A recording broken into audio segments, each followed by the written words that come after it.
and healing, everybody. It's Twilight.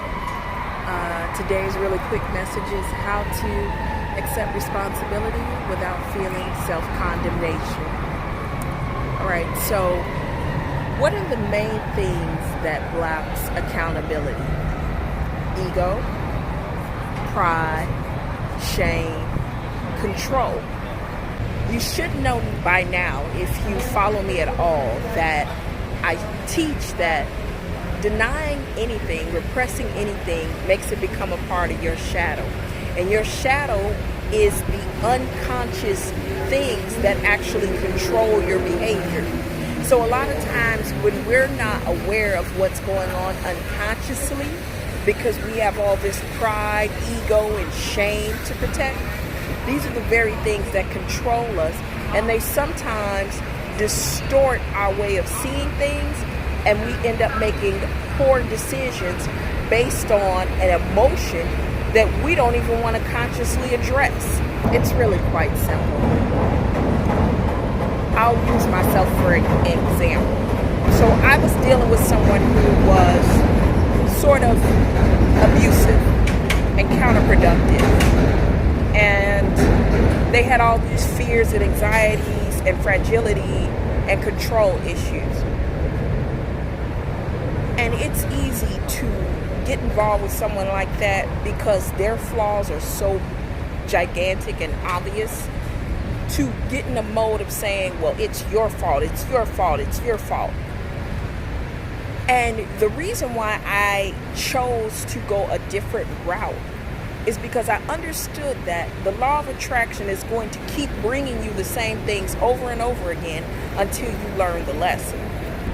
It's so familiar for a lot of women to date men who may not be good for them, who may be, quote, broken, who may not necessarily have their best interest at heart, because it's familiar. It's a familiar feeling. If you experience any kind of emotional neglect and invalidation during your formative years, you will constantly chase someone who is emotionally unavailable. That is not uncommon. That's just basic psychology. So with that being said, I had to get away from the fact that my pride was hurt because I'm like, oh, look at my age, I should know better. And I had to recognize that programming doesn't change with age. Programming change with awareness, accountability, and feeling and revealing those things that are lingering beneath the surface. By doing so, I'm able to rise to a level of empowerment and understand that myself deserves a certain level of love, respect, worth, and I deserve to be poured into too as well. But I could never, ever, ever produce that internally until I addressed those things within me that made me feel ashamed. So the first question I begin to ask myself is not what's wrong with me that I attracted somebody like that, but what is it that I did not see within myself that allowed me to allow someone in my life like that to slip below my radar, to allow me to allow someone to bring such chaotic, stressful, and dysfunctional energy into my life. So when I begin to do the deeper inner work, I recognize that the voids inside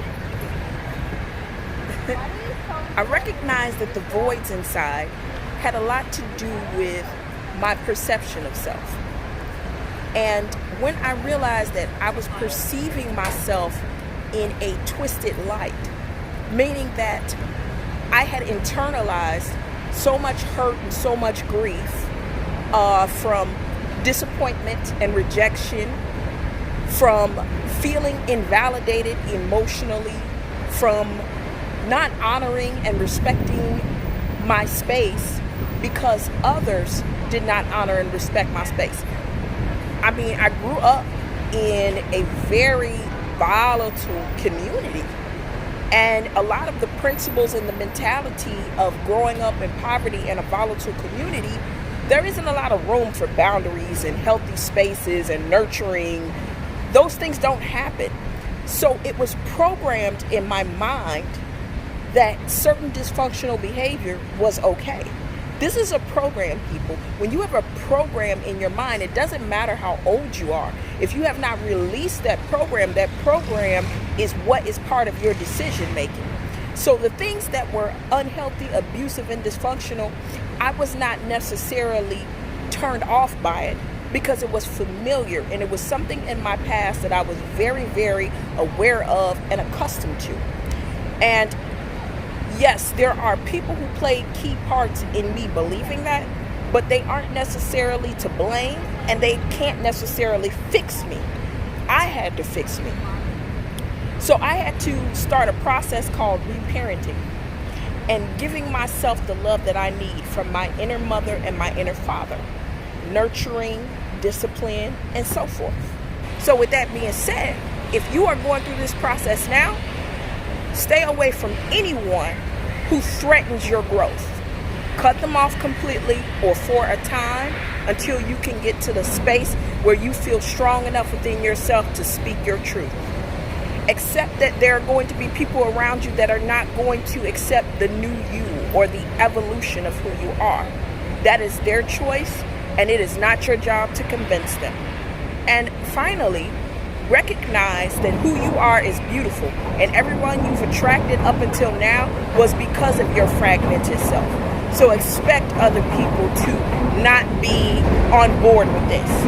That is okay. You don't have to be ridden with the shame of your past poor choices. Give yourself room to forgive yourself and give yourself room to understand how you got to that point anyway. And I assure you that after gaining that knowledge and that insight, that will put you in a position, though you may be feeling hurt at that time, to be empowered. All right? So this is Twilight saying peace.